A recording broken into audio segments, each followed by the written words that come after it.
this. But I give an example of how I know. This recent game we played, I had a young student who was a prime minister, and he was a sort of reticent fellow. He stuttered a little bit, a little unsure of himself, and in the opening days of the game, he made one move as a prime minister. He said, I'm going to move 1,000 troops. It was about a 2-inch move, and that was it. That's all he was capable of doing. 6 weeks later, this same boy stood up, and I saw him the moment it happened. He stood up, and he was shaking.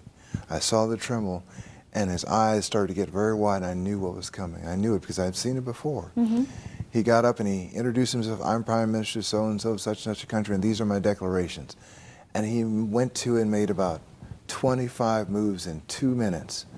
Just precision-oriented. He knew exactly what he wanted to do. He had on air, land, and sea in the outer space realm, moved so many things around, and basically controlled or ran the game.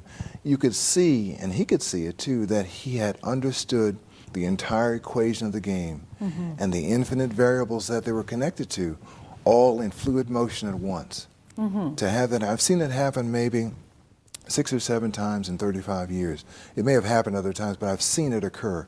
And I looked at him, he looked at me, and I said, you understand? He says, I understand everything, Mr. Hunter. And I think that kind of assessment, you can't really grade that. That's not an A or A plus or a B or a B minus. That's something intangible and hopefully lifelong.